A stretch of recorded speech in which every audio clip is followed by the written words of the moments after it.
The land went to the brothers, the ruin went to her.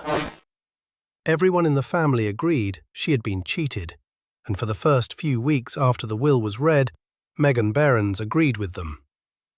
Then she drove 14 miles of dirt road north from Mullen on a Tuesday in early May, pried the first intact sod brick out of the caved north wall of a half-collapsed dugout on Chokecherry Draw, and found, sealed in oilcloth in the cavity behind it, a folded land patent from 1885 with 2 women's names on it, and not one man's, along with a small pouch of 12 silver dollars, so old the faces had gone nearly smooth. That folded paper would end up worth more than the 3 good quarter sections her brothers split between themselves the morning the estate was settled. What she did not know yet, what she would spend the better part of a Sandhills summer working out, was whose names those were, why 2 women had filed a joint homestead claim in the middle of the 1880s when almost nobody did, and why her father, Walter Behrens, had left the ruin and whatever was inside it to the one member of the family who actually knew how to read a legal description. She got the $400 Sod-House. They got the land. That is where this starts. Walter Behrens died in November. Heart attack, the doctor said. Fast, which was the only mercy in it. He was 61. He had farmed Hooker County his whole life, and he had, by most measures, done it well. A good set of buildings, cattle that wintered without much drama, hay meadows that held their colour even in dry years. He was not a complicated man in most respects. He kept his accounts in a school composition book, and he paid his bills on time, and he was the kind of farmer who would help a neighbour pull a calf at 2 in the morning without being asked twice. His children had scattered, Craig to a place of his own over in the next township, Wesley to a small irrigated parcel he'd bought on his own, Nolan back to the home place to help with the cattle, and Megan east to Ohio, to a career in a mortgage broker's office that nobody in the family had entirely understood. Walter had not judged her for it. That was one of the things she kept coming back to in the weeks after the funeral. The will was read in a lawyer's office in Mullen on a grey December afternoon.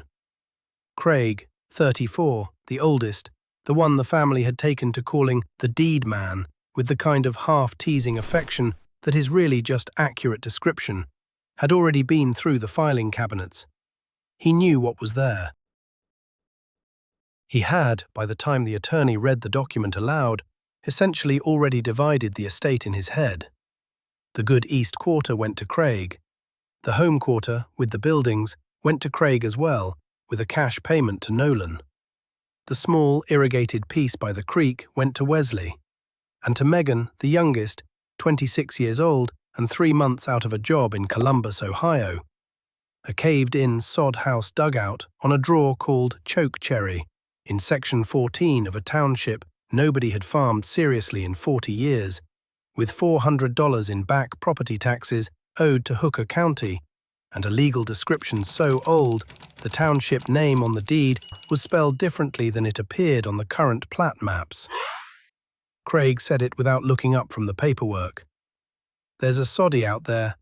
Dad always said it was historic or something. Megan sat with her hands in her lap. Nolan looked at the window. Wesley looked at the floor. The attorney cleared his throat and moved on to the next item. For those first weeks, she did agree with the aunts. She sat in the farmhouse, which technically belonged to Craig now, though he was decent enough not to press the point immediately, and she let people bring her casseroles and tell her that Walter would not have wanted this. She listened to her mother's sister explain, at some length, that Craig had always been that way and that everyone knew it. She nodded when her cousin Dale said the thing could probably be contested. She sat with all of it and let it settle around her the way dust settles in a room after someone has walked through quickly. Then she drove out to Section 14. The road north from Mullen is dirt for most of its length, a county road, graded once or twice a year if the budget holds, running straight across the table for a long stretch, and then dropping into the draw country where the sandhills get serious.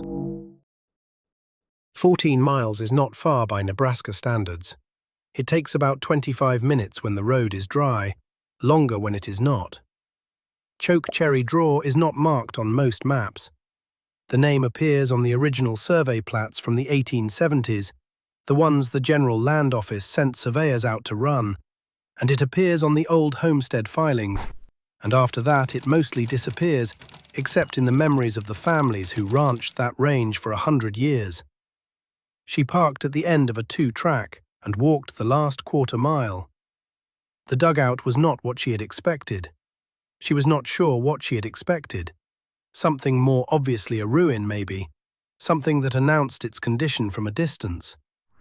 What she found instead was a low shape in the draw, the sod walls the same color as the ground they rose from, the north wall folded inward on itself where something, frost heave, a wet spring, decades of freeze and thaw, had pushed it in from the back.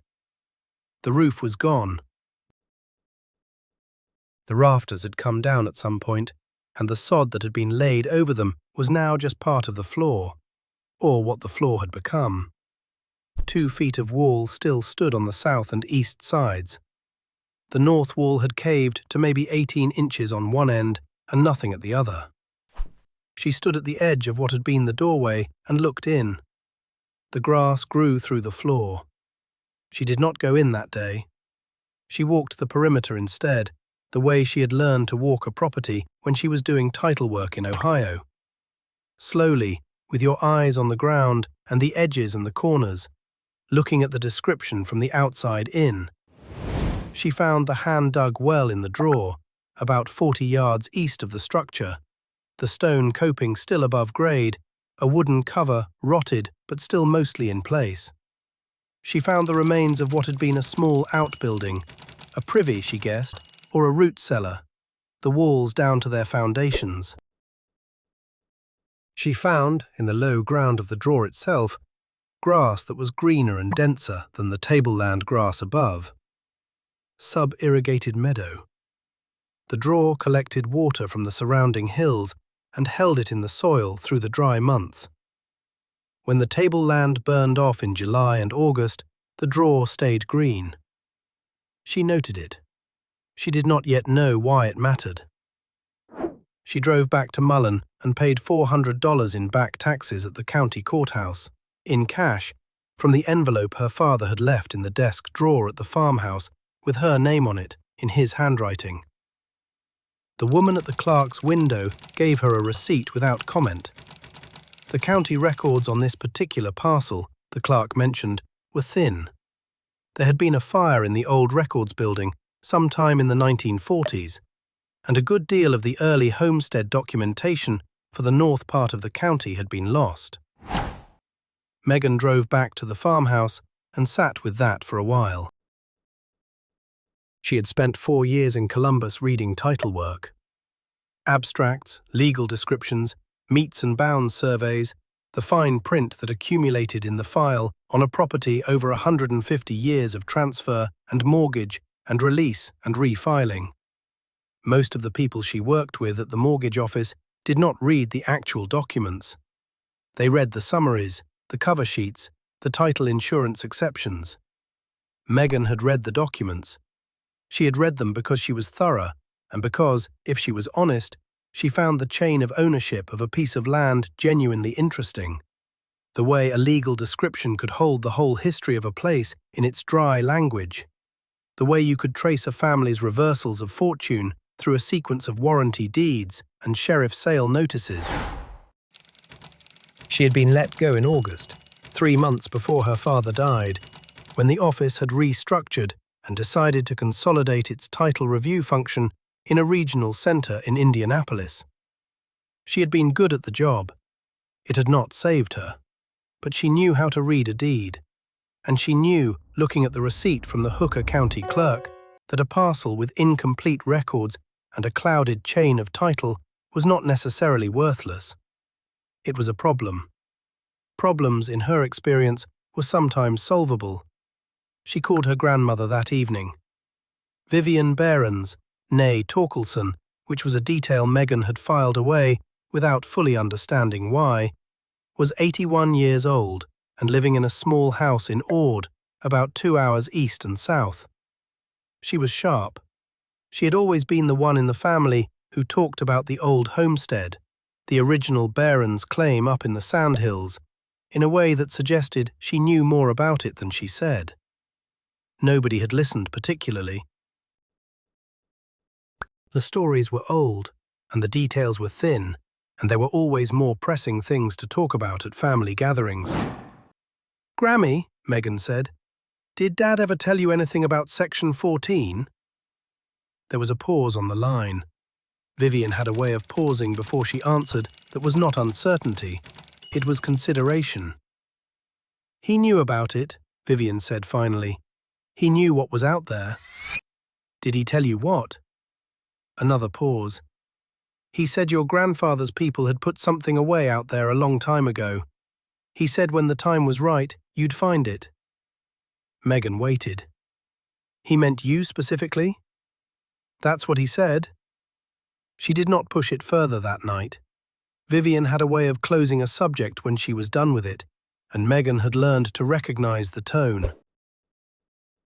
But she sat with the phrase, "your grandfather's people," and the way her grandmother had said it, and the fact that Vivian's maiden name was Torkelson, not Behrens, which meant she was talking about the Behrens side by marriage, and the original Behrens homestead claim, and whatever was in that section of ground.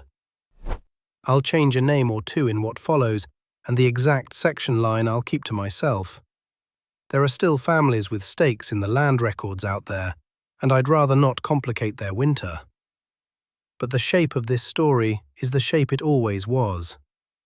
Before I go any further, if you're watching this from somewhere quiet, somewhere you've maybe inherited or been handed or just stumbled into, I'd like to know where that is. And if you've ever been handed something nobody else wanted and couldn't decide whether it was a burden or a gift, drop that in the comments. Megan Behrens was not the first person to stand at the edge of a caved-in wall and wonder. She will not be the last. She left Ohio on a Wednesday in early May. No, she left in late April. The weather column in the Columbus paper settles it. There was a cold front moving through that week, the kind of hard April cold that rattles the windows, and she loaded her car in it, 2 bags of clothes, her laptop, her title work reference books, the folder of documents the attorney had given her with the receipt and the deed description, and the thin abstract the county clerk had assembled. She drove west on the interstate until Indiana flattened into Illinois, and Illinois flattened into Iowa, and Iowa gave way to the Missouri River crossing, and then Nebraska opened up in front of her like something being slowly unfolded.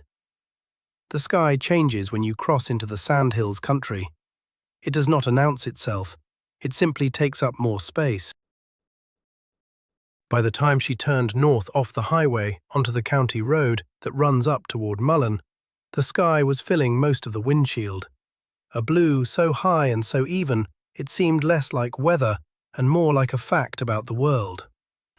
The land on either side was grass, not the cropped and fenced grass of the eastern farming country she'd driven through, but something rougher and more various, the hills rising in long sweeps, the draws cutting between them in shadow, the whole surface of the country moving slightly in the wind the way water moves.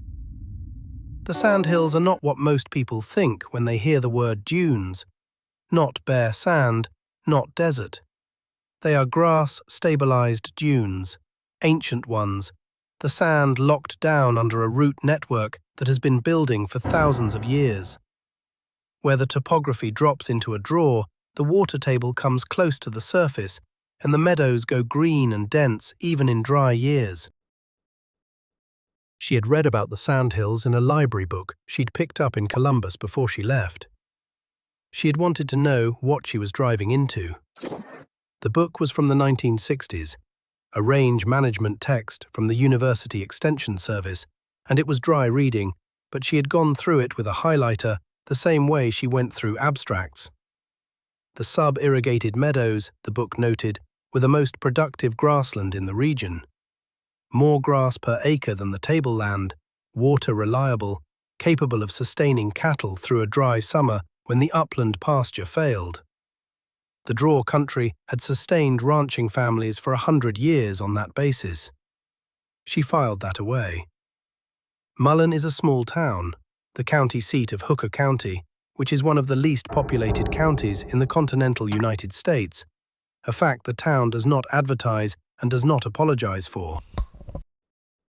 The main street has a bar, a bank, a small grocery, a farm supply, and the courthouse where she had paid the back taxes. She stopped for gas and a cup of coffee from a machine in the grocery and asked the woman at the counter whether she knew anyone who had experience with old sod construction. The woman said, without hesitating, "You want Hazel Ostrander." Hazel was 74 and had ranched the section north and east of Chokecherry Draw for 50 years, first with her husband and then, after he died, alone. She ran cattle, she put up hay, she drove a truck that was older than most of the people who asked her questions about it. When Megan called the number the grocery woman had written on a paper bag, Hazel answered on the second ring, listened to the explanation without interrupting, and said she would meet her at the draw the next morning at 7. She brought her blue heeler, Ranger, who rode in the truck bed and jumped down before the truck had fully stopped. Hazel walked a perimeter of the dugout the same way Megan had, slowly, hands in the pockets of her canvas coat, looking at the walls from the outside, checking the corners. She stopped at the north wall and crouched down and pressed her palm against the face of a sod brick that was still intact, just above where the cave had started. "Your grandfather's work," she said, though she did not know that yet. She meant the original builder, whoever that had been. 3 by 6 by 12, laid grass down in a double course. See the thickness there? 18 inches of wall. You get a roof back on this and close the north wall before the ground freezes, it'll stand another 100 years. Megan looked at the cavity where the cave-in had happened. The bricks that had given way were not crumbled.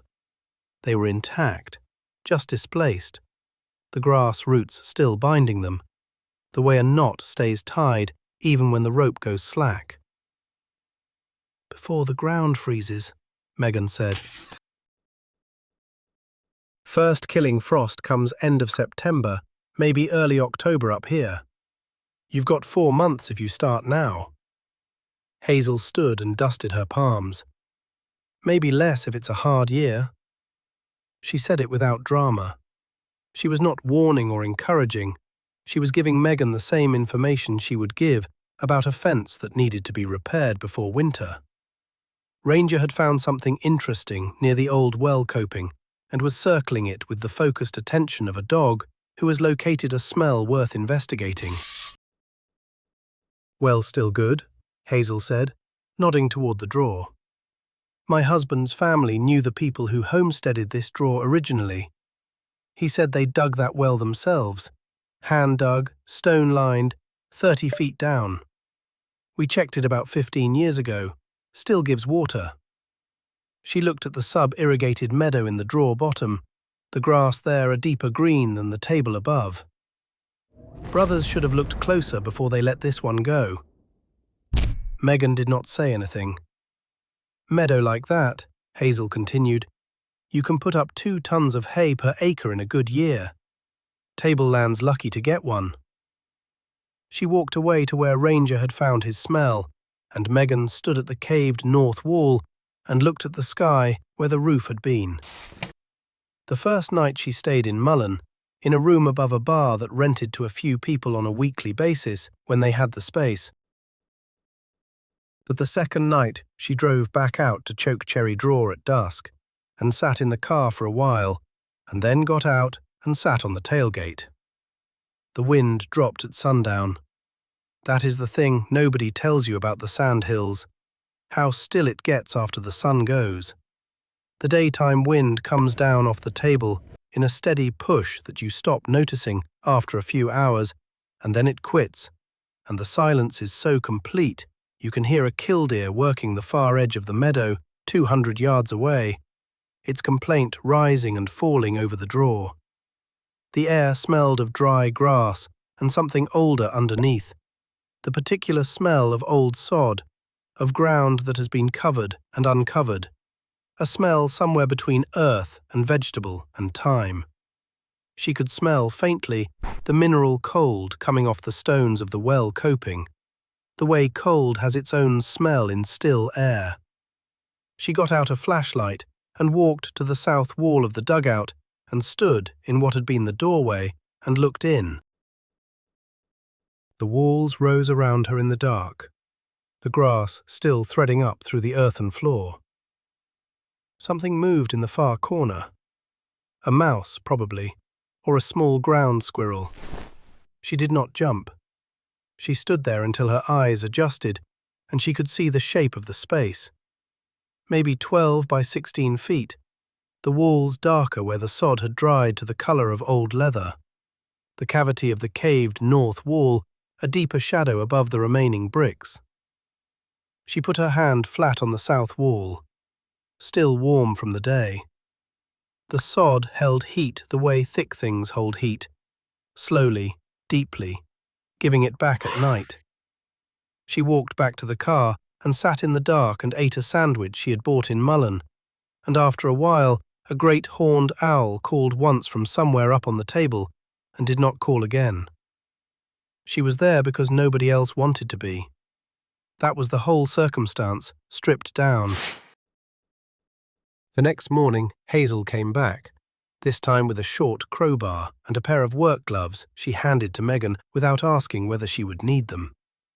Ranger found a gopher mound of interest and settled in to supervise from a distance. The work was slower than Megan had expected and more physical.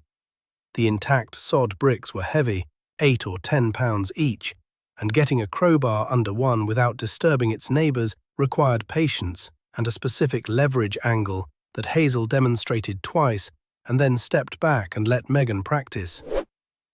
Grassroots side goes down when you relay them, Hazel said. Same as they were laid. The roots knit into the course below. They were working the caved section of the north wall, pulling the displaced bricks out of the collapse so they could assess what was still sound underneath. Some of the fallen bricks had crumbled where they'd hit the floor. Most had not. The sandhill sod, cut from the base of a draw where the root network was dense and interlocked, had held its form even in collapse. Megan pried a brick loose from the lower left of the cavity, near where the wall met the original floor line. It came free with a sound like a dull cork, a small release of pressure, and she set it with the others she had been stacking.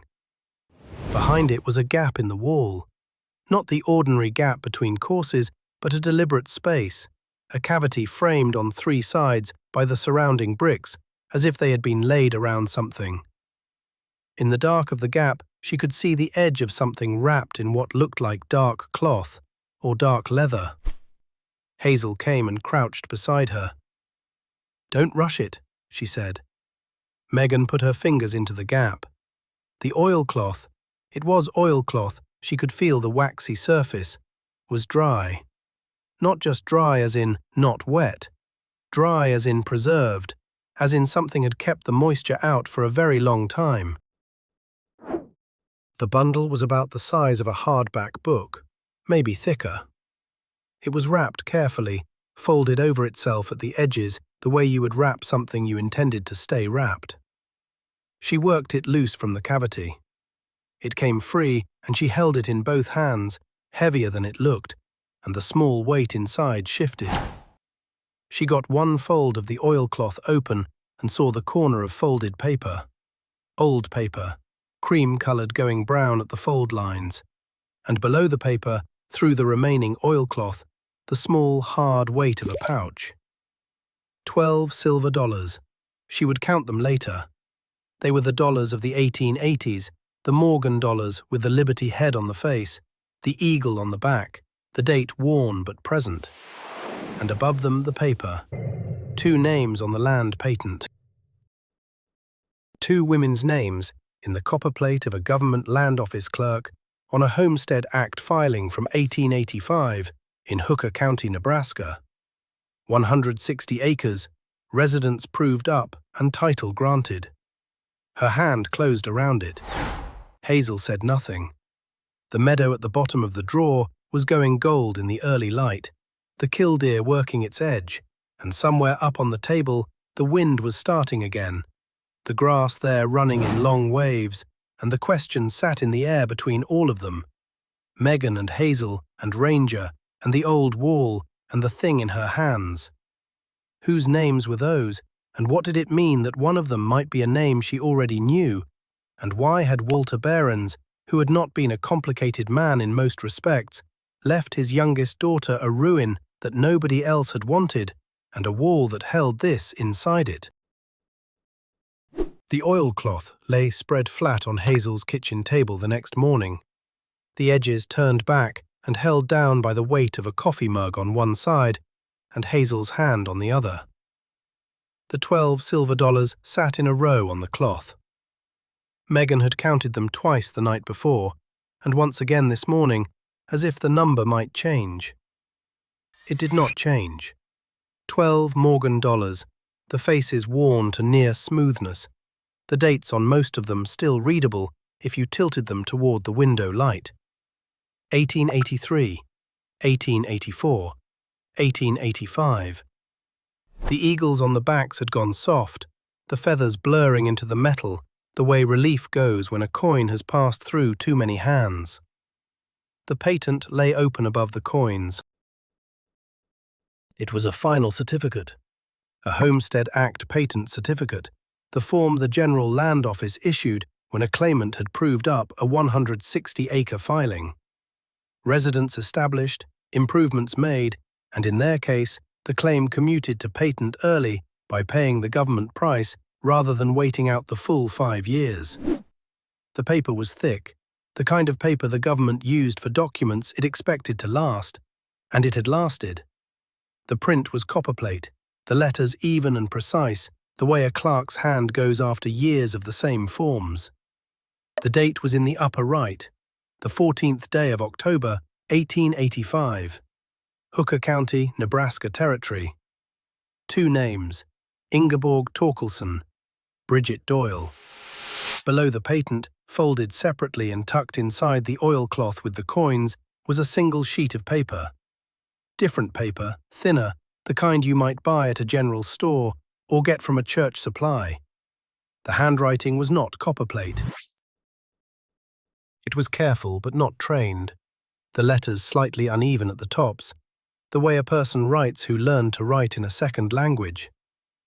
Megan read it aloud, slowly, at the table. Hazel's coffee sat untouched. Ranger had settled under the table near Hazel's feet and was breathing the slow breath of an old dog in a warm room. We have proved up the claim on Chokecherry drawer, and the patent is made out in both our names, as we agreed from the first. Bridget said I should be the one to write this down and put it away, because my hand is steadier. I do not know who will find this or when. We put it in the north wall, in the second course from the bottom on the west end, behind the brick that has a mark on the bottom face, like a half moon, which was an accident of the cutting. We are putting the $12 in with it, because $12 is more than nothing, and it may be useful to whoever proves up here after us. We came out here in the spring of '83, Bridget from County Clare by way of Chicago, myself from the Telemark district of Norway by way of Sioux City. We did not know each other before. We met at the land office when we were both there to file, and they told us the quarter we each wanted overlapped on the east edge, and we would have to sort it. We sorted it by agreeing to share the soddy and split the quarters at the drawer, Bridget taking the north piece and myself the south, and filing a joint claim on the full 160 as the law allows. The first winter was very hard. We had one stove and the roof was green sod that leaked when it thawed in February. Bridget is a seamstress and she had brought her good shears and needles, and in the winter months she took in mending from the ranch families as far as 8 miles off, and that money bought us the cornmeal and salt pork and the lamp oil to get through. I cut the wood. I am stronger than I look, which has surprised several men in this county. We dug the well ourselves in the second summer. Bridget and I and the 2 Socorro boys from the next range who helped for a week in exchange for Bridget hemming their mother's curtains. 30 feet to good water. The stone lining we did ourselves after, 1 course at a time. We have had years here, not all of them easy. The summer of '84 was dry enough that the tableland grass went brown in July and did not come back. The draw meadow stayed green. That is the thing about this draw. The water is in the ground even when it is not in the sky, and the grass knows it. Bridget is well. The girl is well. I do not say more about the girl here because some things are not for a wall.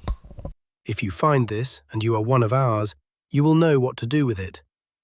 If you find this and you are not, then you have found a piece of ground that 2 women proved up through a hard winter and a dry summer and a second hard winter, and you should know it is worth keeping. I am Ingeborg Torkelson, and I was here.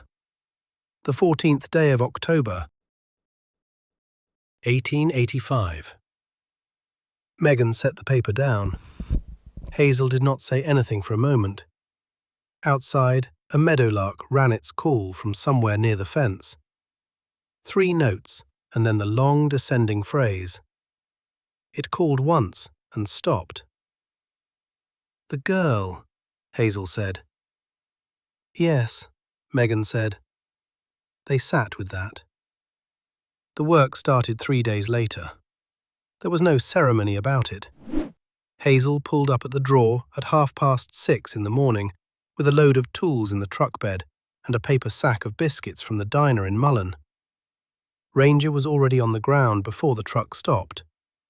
The morning was clear and cold in the low places, the frost still on the grass in the draw, the tableland above already drying in the sun. The season was moving. You could feel it in the way the shadows fell longer now at midday, the angle of the light beginning to drop. They were relaying the north wall. The intact bricks came out first, the ones that had displaced in the cave-in but not crumbled. Megan pried them loose with a short crowbar, working from the top of the remaining wall downward, careful not to disturb the courses that were still locked. Each brick was 3 inches thick, 6 wide, 12 long, and heavy the way wet clay is heavy. Dense and unforgiving, 8 or 10 pounds on average, more when they had taken on any moisture. She stacked them on a piece of plywood Hazel had brought, setting each one grass side up so the roots were protected. "Grass side down when we relay," Hazel said, which was what she always said, and she said it not because Megan had forgotten, but because it was the kind of thing you said while you worked, the same way a carpenter might say the name of a joint while cutting it. The lime mortar went in with a mason's trowel, a thin bed on each course, not too much. The sod bricks did not need mortar the way stone needs it, Hazel explained. The mortar was for the exposed faces, the pointing, to seal the outer surface against weather. The bricks themselves, once stacked and weighted, would begin to re-knit through the root network in the compressed joints, the grass slowly working the courses back into each other the way it always had. Megan understood the principle. She had always understood principles quickly. The hands were what needed practice. By mid-morning, she had the feel of it, the angle to hold the crowbar, the way to rock a stuck brick rather than lever it, the way to read a course and find the one loose brick that would release the others without disturbing the sound ones. Hazel watched for a while and then stopped watching, which was the greater compliment. The smell of the work was specific. Old dry earth, the faint ammonia of old grass roots, the mineral sharpness of the lime paste in the mortar bucket, and underneath all of it, a smell she had first noticed the night she sat alone in the doorway. The particular smell of old sod, of ground that has been covered for a long time, a smell that did not have a common name, but that she would have recognized afterward anywhere. By noon they had 8 courses back in on the west half of the wall. The wall was 4 feet high there and climbing. The open sky above the east half, where the cave had taken the most, still showed raw. Hazel straightened, hands at the small of her back. "How many bricks short are we?" Megan counted the plywood stack, counted the remaining gap. 30, maybe 35. "We cut them this afternoon. Roots dense enough in the drawer bottom." Hazel looked at the sky, the particular long assessment of someone who has spent 50 years reading weather over open grass. "We have a week of dry, maybe 10 days. After that—" She did not finish the sentence. She did not need to. There was an afternoon in that first week. It was August. No, the end of July. The hay was already down in the low meadow, which means it was the last days of July, not August, because Hazel always cut the drawer hay before the 1st of August. One afternoon in that week, Megan was alone at the drawer for 2 hours, while Hazel drove back to her ranch to check on a heifer that had been off her feed. The afternoon was still. No wind. The tableland grass above the drawer stood without moving, which almost never happened, and the drawer itself was quiet, except for the killdeer working the wet edge of the meadow. She was sitting on the stone coping of the old well with a cold cup of coffee, her hands dirty to the wrists, her back aching in the specific way it had begun to ache every evening. A good ache, the kind the body makes when it has done actual work. She looked at the well stones, the patient precision of them, the way each stone had been chosen and fitted by hand. 30 feet of that, Ingeborg had written, the 2 Sikora boys from the next range, and Bridget hemming their mother's curtains. She put her hand on the top stone of the coping, still slightly warm from the morning sun. That was enough, for a little while. She went to the library in Mullen on a Thursday. She did not describe the drive there to herself as anything in particular. She had records to look at. That was the reason. Pauline Ott was the librarian. She was somewhere in her 60s, small and efficient, with reading glasses on a cord around her neck that she deployed without looking for them. When Megan asked about microfilm archives from the old county newspaper, Pauline said, "The Mullen Range Register," before Megan had finished the sentence and had the reader set up and the film threaded in under 10 minutes. The Range Register had published final proof notices as a matter of law. Any claimant proving up a Homestead Act filing had to publish notice in the local paper for a set period before the General Land Office would issue the patent to allow any competing claims to surface. Megan knew this because she had read about the process in the Extension Service book she'd brought from Columbus, and she knew it more specifically because she had handled 1 or 2 abstract chains in Ohio that had prairie homestead filings in their histories, and the final proof notices were always in the chain. She found the October 1885 issue of the Range Register in 20 minutes. The notice was 2 paragraphs. It named both claimants, Ingeborg Torkelson of Hooker County, formerly of Telemark, Norway, and Bridget Doyle of Hooker County, formerly of County Clare, Ireland, and described the claim. Section 14, 160 acres, residence and improvements proved, and the claim commuted to patent, including a sod dwelling of approximately 200 square feet, 1 hand-dug well to water, and 20 acres broken to cultivation. It named the adjacent claims, which were described as the Sikora Range to the north and east, and an unproved filing to the south that had been abandoned. 2 women, 1 claim. Not kin, the notice made no suggestion of it. Neighbours in the most literal sense.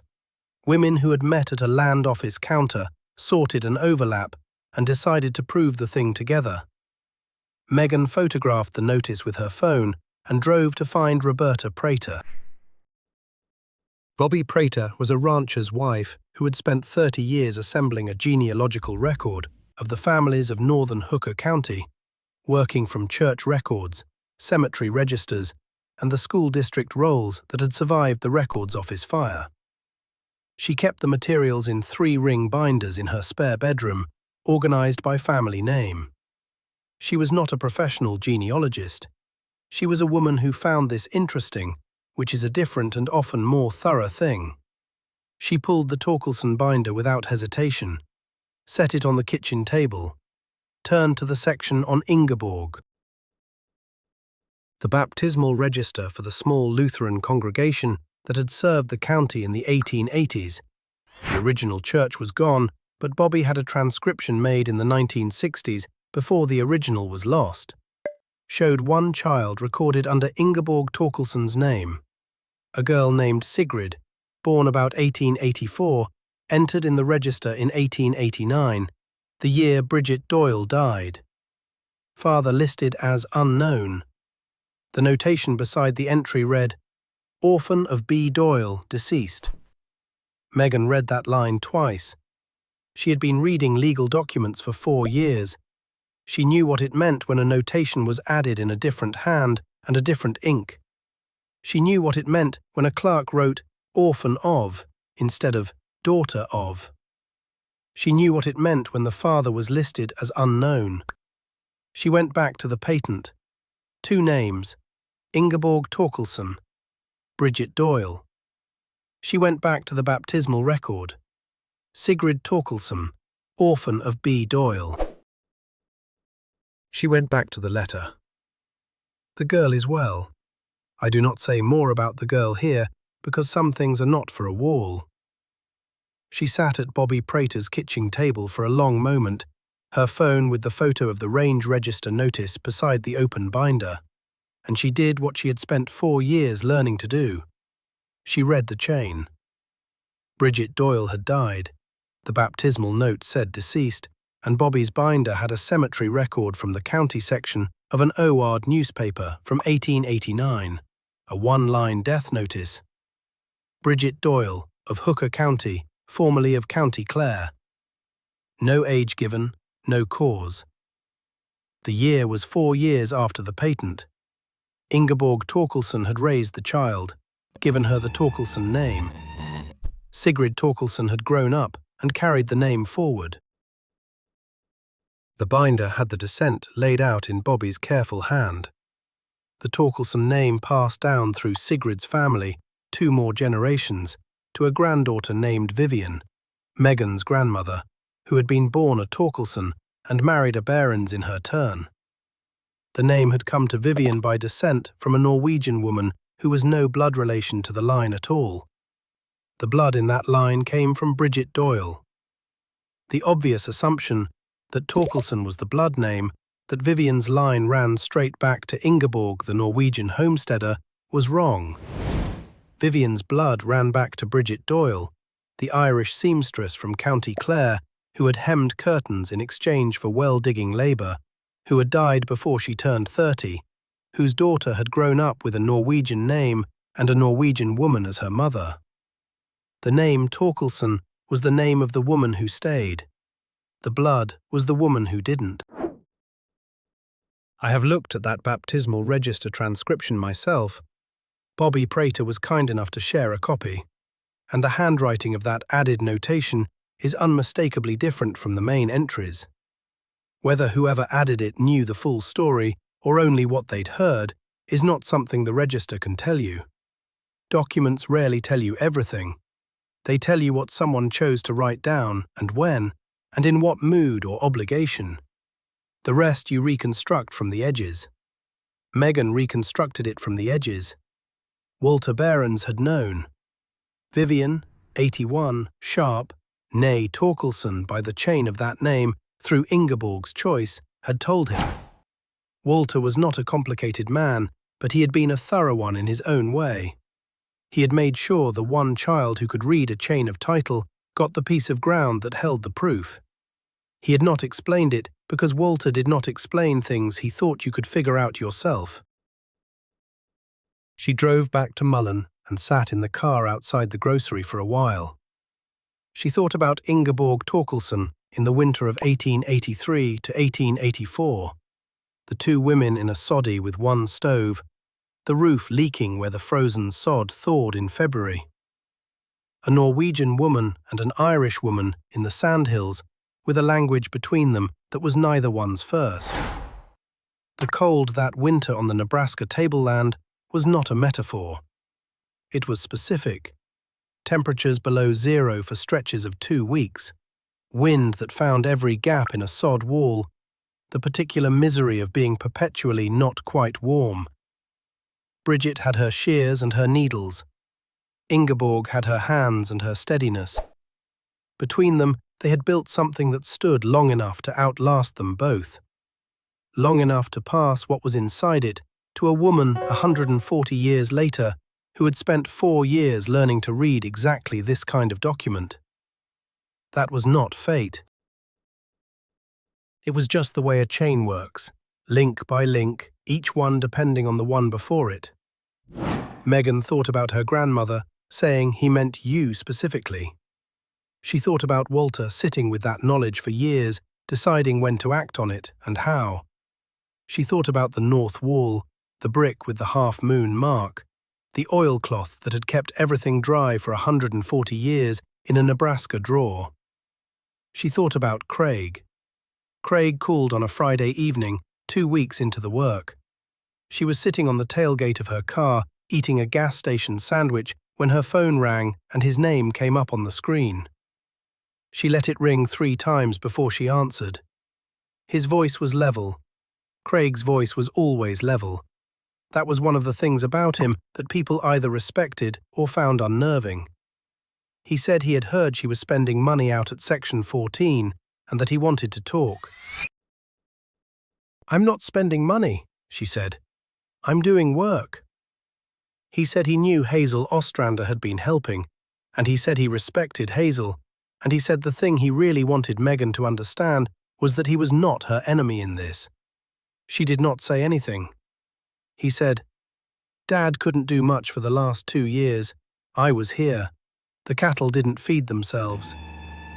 He said it without anger, which was the thing that made it land. The irrigated piece would have cost more in back taxes than Wesley could have paid on his own in 5 years. "I worked the math." He paused. "I gave you the dugout because I thought you might sell it and get something out of it, and instead you're burning your summer on it." There was something in that she could not dismiss. She knew what Walter's last 2 years had looked like. She had come back for the bad months, but not for all of it, and Craig had been there for all of it. The resentment in his voice was not performed. It was the resentment of someone who had carried something heavy for a long time and had organized the distribution of what was left on the logic of what he knew, which did not include what was in the north wall, because nobody had known what was in the north wall. "You didn't know about the patent," she said. "What patent?" She did not answer. She sat on the tailgate in the cooling evening air and looked at the line of the draw 100 yards away, the green still holding in the bottom, while the tableland above had gone to the dusty gold of late August. "Meg?" "I'll call you next week," she said, and ended the call. She sat there for a long time. The honest account of that evening is not comfortable. She turned it over. Craig, who had been there. Craig, who had done the math and made the call, and possibly genuinely believed he had given her the disposable piece so she could walk away clean. The patent was hers, legally. It was in the wall of a parcel she had paid the back taxes on, and whatever was in that parcel was hers by deed. But the question of what to do with it was not the same as the question of what she was entitled to. She thought about the 12 Morgan dollars on the oilcloth. A coin dealer would pay well for Morgan dollars in that condition. Not a fortune, but more than nothing. More than $400 probably. She thought about what Bobby Prater had said when Megan told her the shape of what she'd found.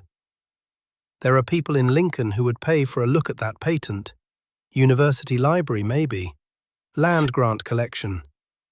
She thought about Craig, and she thought, for one specific bitter minute, about simply telling him nothing, keeping the patent, keeping the chain, letting him go on thinking he'd gotten the better end of the deal and never correcting him. She nearly decided that.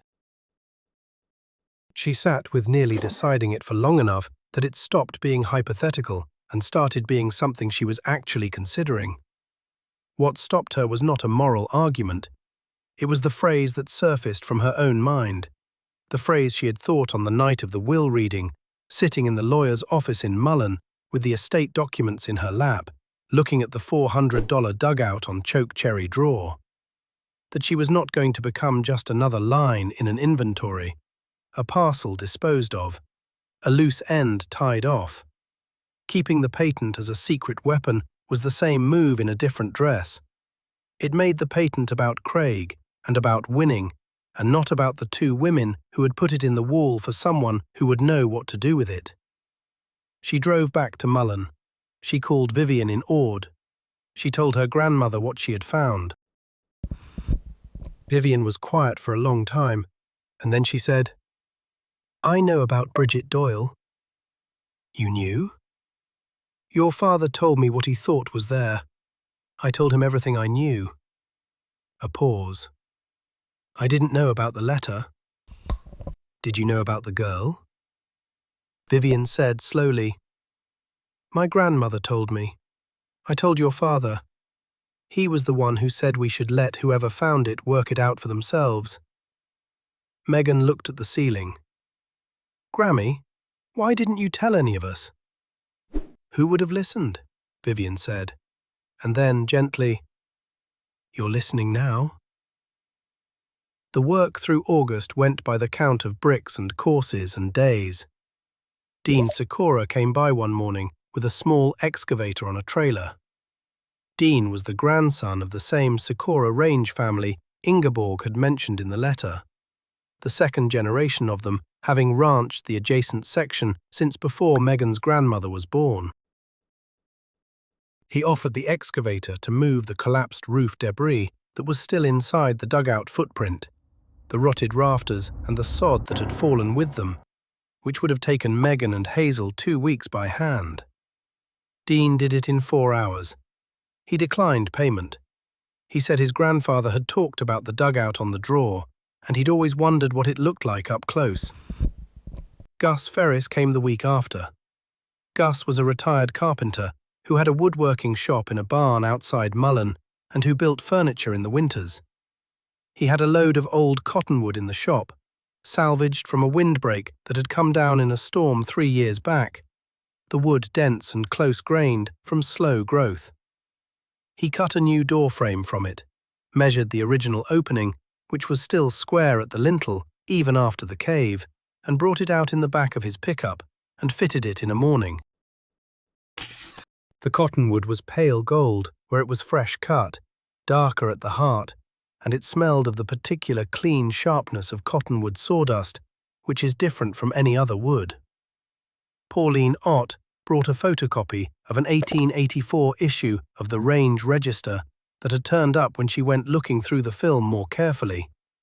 A mention of the homestead at Chokecherry Draw in a column about settlement progress in the North County, noting that 2 immigrant women, Miss Torkelson of Norway and Miss Doyle of Ireland, have put up a sod house of excellent construction on the draw and have their well in. 1 sentence. Pauline had blown up the microfilm image and printed it on cardstock. She put it in an envelope and left it in the cup holder of Megan's car, which was unlocked outside the grocery. Bobby Prater found, in a third-party genealogical register she had borrowed from a cousin in Grand Island, a cross-reference confirming the marriage of Sigrid Torkelson to the Baron's cousin branch in 1904, with a note in the register's margin, "Grandmother was the Norwegian woman on Chokecherry. She raised her friend's daughter. It was understood in the family." An old note, the ink brown, the handwriting not Bobby's. Megan added it to the file she was building. The chain was getting clear. None of these people made speeches about what they were doing. Dean came with his excavator and went home to feed his cattle. Gus fitted the cottonwood frame and drove back to his shop. Pauline left the photocopy and went back to her desk. Bobby set the register on the table and put on coffee. Nobody said it was important, because it was obvious it was important, and out here you don't say the obvious thing. You do the obvious thing and let the doing speak. The wall was almost closed. 23 courses on the east half now, the bricks locked tight, the lime mortar setting on the exposed face. Hazel had sourced a load of cottonwood poles from the same salvage pile Gus had used for the frame, enough to put in new rafters, and the plan was to cover them with a layer of tarped plastic sheeting first, as a water barrier, and then relay sod on top, cut from the drawbank, the same sod the original builder had used. Not original to 1883, but continuous with it. The same draw, the same root network, the same grass. The sky on the morning of the 4th of September was a different colour than it had been. Megan noticed it before she got out of the car. A flat, white light in the northwest, the kind that meant something was coming. Not the blue-white of a cold, clear morning. A pressed, matte white, the sky holding something in. Hazel noticed it when she arrived 20 minutes later. "That's not a normal front," Hazel said. She stood at the truck and looked northwest for a moment. The kind of assessment that does not require a weather app. Early? The forecast on Megan's phone said a cold front was expected Thursday or Friday. This was Tuesday. They had 14 courses left to close on the east half of the north wall. The new rafters were in, but not covered. The tarp and the sod were the work of Wednesday and Thursday, which now did not exist in the form they had planned. The temperature on the phone read 61. The northwest sky was moving in. "How fast?" Megan asked. Hazel looked at the sky again. "Fast enough," she said. "Let's work." They pulled on their gloves. Ranger settled under the truck out of the wind that was beginning now to come out of the northwest. Still light, but with a tooth in it. The first real tooth of the season. The tableland grass above the draw began to move in one direction and held there, which was different from the usual variable push. Megan lifted the first brick of the morning. It was cold against her palms, the overnight chill still in it. She laid it down, grass side down, tamped it level, and reached for the next one. The sky was lowering. The white was going grey. She kept going. The front came through faster than the forecast had promised, and slower than the sky had threatened. That is the thing about Sandhill's weather. It rarely lands exactly where you point it. The cold arrived around mid-afternoon, the temperature dropping 15 degrees in 2 hours, the wind coming out of the northwest hard enough to push a person sideways on open ground. Megan and Hazel got the plastic sheeting tacked down over the new rafters with roofing staples and strips of lath before the worst of it hit. One corner of the tarp pulled free in the night. The northeast corner, where the lath had split, and let in a run of cold rain that washed the fresh lime mortar pointing off a section of the upper east course, about 3 feet wide. The work of half a morning gone. That was the whole damage. The wall held. The rafters held. The new cottonwood door frame, which Gus had fitted tight to the lintel, did not move. Megan found the washed section in the morning when she came out to check. She stood in front of it for a moment, then went to the mortar bucket. She repointed it that same day. It took 2 hours.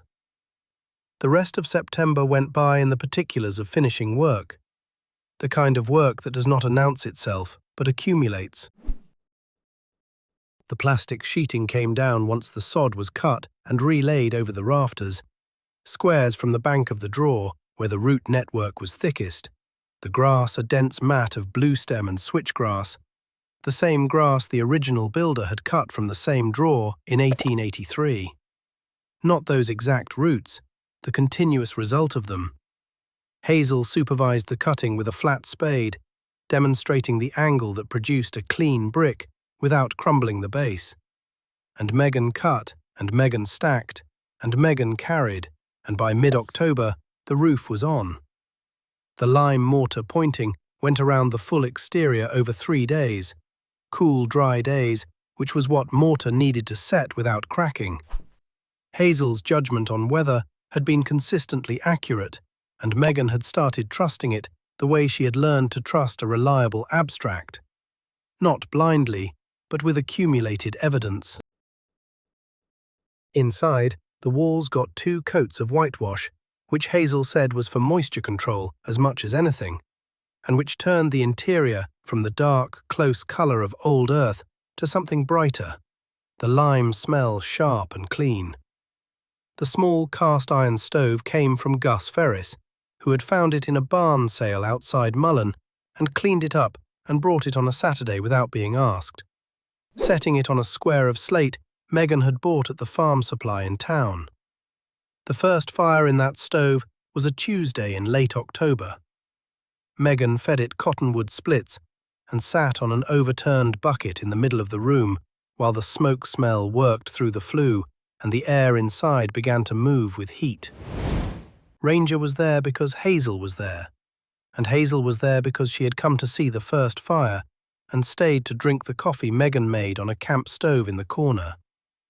The cottonwood burned fast and bright and needed feeding every 20 minutes or so, which was its nature. The walls around them were 18 inches thick, the same double course of sod that had held since 1883, and the warmth built slowly the way warmth builds in a place with that much mass. Ingeborg knew what she was doing, Hazel said. She had help, Megan said. Hazel looked at the north wall, at the brick with the half-moon mark, now relaid into the second course from the bottom on the west end, where it had always been. She did not say anything further. She drank her coffee. Now, that well, the hand-dug well on Chokecherry draw, 30 feet to water, stone-lined, the coping still above grade, that was the piece Craig had not looked at when he did his math. That was the piece nobody in the family had looked at, except Walter, who had looked at it carefully, and Hazel, who had told Megan about it the first morning they stood together at the draw. The sub-irrigated meadow in the draw bottom stays green when the tableland grass burns off in August. That is not a small thing in Hooker County. That is the difference between a place that carries cattle through a dry summer and a place that doesn't. I have stood in that dugout with the new roof on, at first light in April, when the meadowlark was back on the fence post at the draw edge, and the meadow grass was already green, while the tableland above was still the pale gold of last year's dead growth. And I can tell you that well and that meadow make the draw a different kind of ground than the table around it. Not dramatic, not a windfall, but reliable in the way a thing is reliable when it is connected to water that doesn't depend on the sky. Megan ran the numbers in November. Careful numbers, the way she had run numbers on mortgage files in Ohio. Not with optimism, but with a flat expectation of what the documents supported. The draw meadow could put up hay from roughly 12 acres of the good, sub-irrigated ground. 2 tons per acre in a normal year, closer to 1.5 in a dry one. Hazel knew a rancher 2 sections over who needed additional hay ground and would lease cutting rights on a handshake and an annual payment. Not a fortune, nothing close to a fortune. Enough to cover the property taxes with something left over. Enough, carefully managed, to make the place self-sustaining at a low level, which is a different thing from profitable, but not an unimportant thing. She could run a few head of her own eventually, if she built the knowledge for it. Hazel had opinions about that, most of them practical, and none of them rushed. The ruin, it turned out, had never been without value. It had been without a person who could read what was in front of them. Bobby Prater was the one who mentioned the university library in Lincoln, the land grant collection, which held original homestead documents and related materials from across the Plains states. She mentioned it in passing, the way Bobby mentioned most things, while showing Megan a second genealogical register she had borrowed from a relative in Kearney. The collection, Bobby said, had recently been looking for documented examples of joint claims by unrelated women, which were rare enough in the 1880s that each one that turned up was considered significant. Megan made copies of everything: the patent, the letter in Ingeborg's hand, the range register notices, the baptismal record transcription, the marriage certificate for Sigrid Torkelson, and mailed the copies to Lincoln in a flat envelope with a cover letter that ran 2 pages, typed, with a legal description of the parcel and a summary of the chain as she had reconstructed it. The originals she kept. The patent she had framed behind glass by a frame shop in North Platte on a day she drove down for supplies, and it sat on the shelf above the small stove in the finished dugout, the copper plate still clear, the 2 names still legible: Ingeborg Torkelson and Bridget Doyle. The university archivist wrote back in January.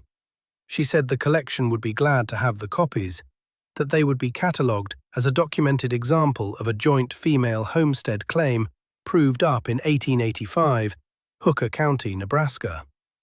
She asked whether Megan would be willing to be contacted for a short oral history. Megan said yes. She did not hear back for several months, and then she did, and she gave the oral history by phone on a March afternoon, sitting in the dugout with the door open and the sand hill cranes calling somewhere over the draw, which she mentioned to the archivist, who noted it in her recording as background. The Hooker County paper, the current one, a thin weekly out of Mullen, ran a short piece in February about the 2 women and the Chokecherry draw homestead. It was not a long piece. The editor had done her own research and had found the same range register notice Pauline Ott had pulled from the microfilm, and she wrote 4 paragraphs that were accurate and not inflated.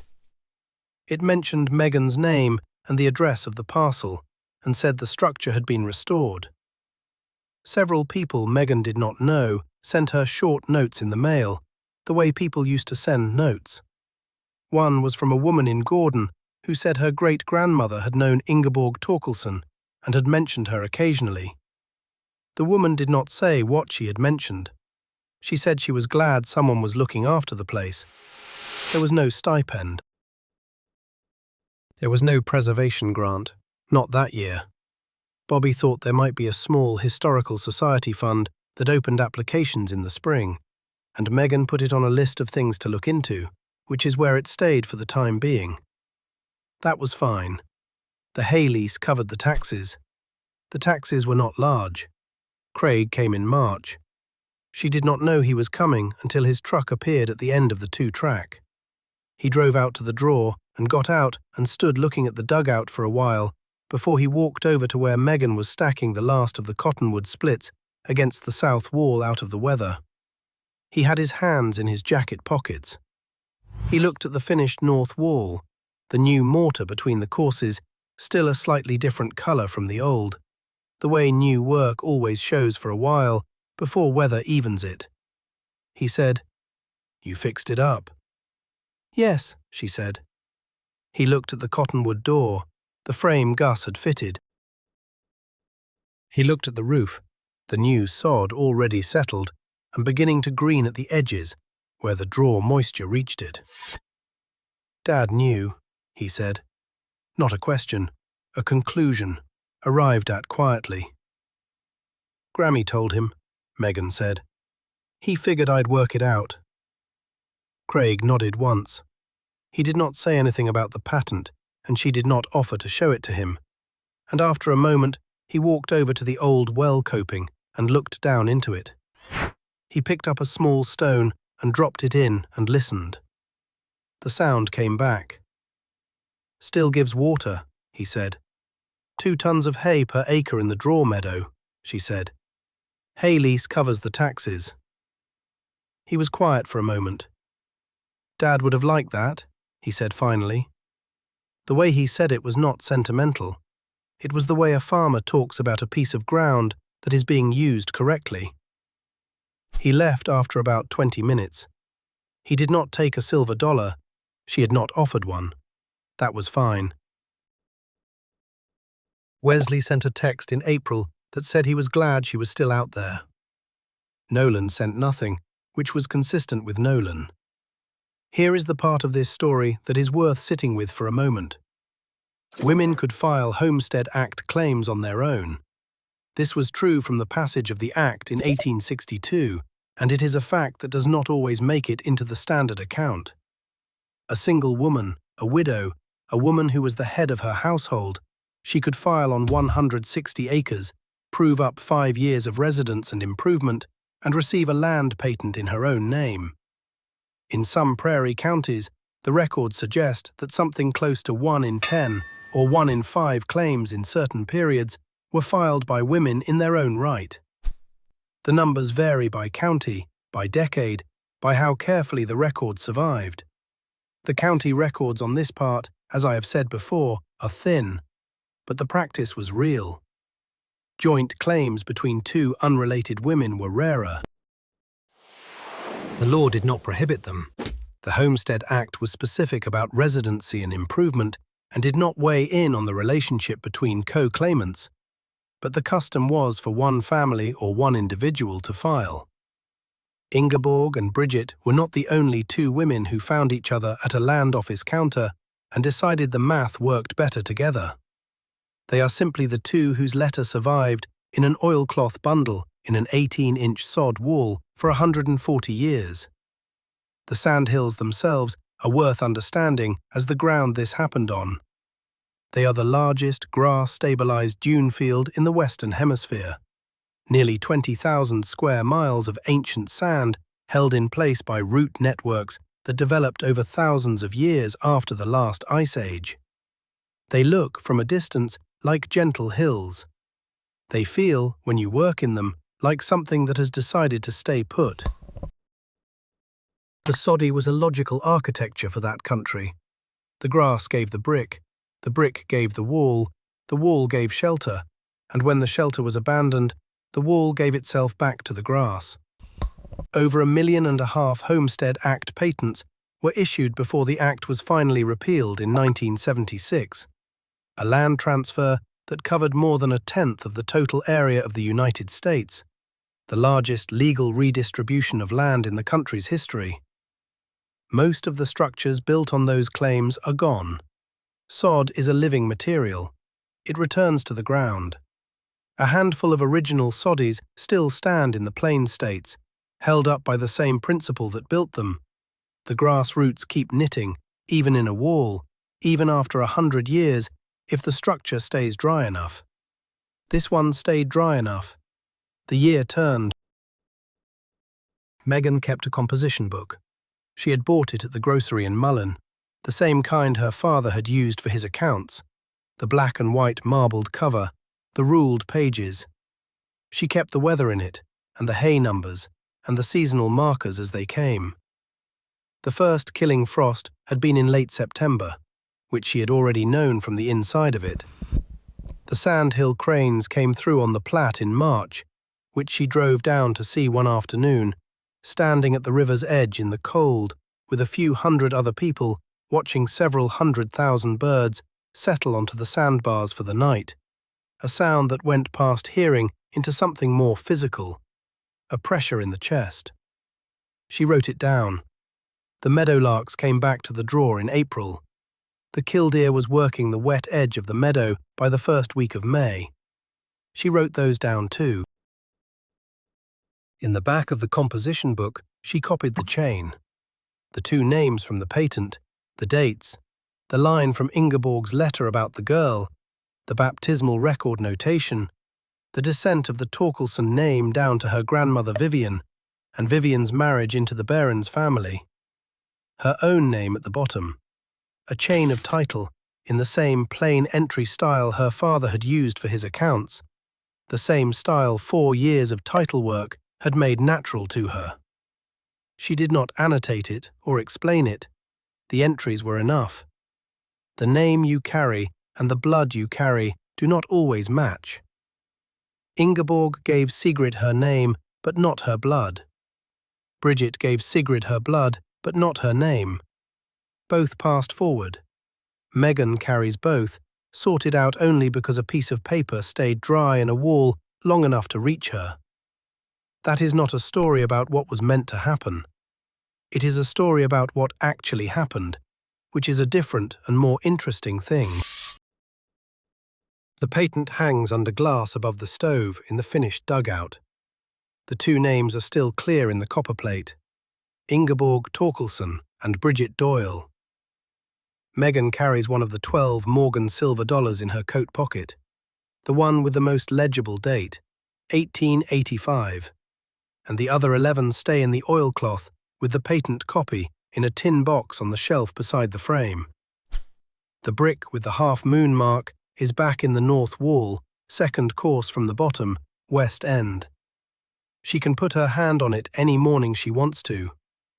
The land went to the brothers, the ruin went to her. The ruin had a wall, and the wall had a well, and the well had water, and the water is still there. The brothers got the land, she got the two names. The land will be there as long as the grass holds. Some soddies melt back into the drawer, some hold. Some hold long enough.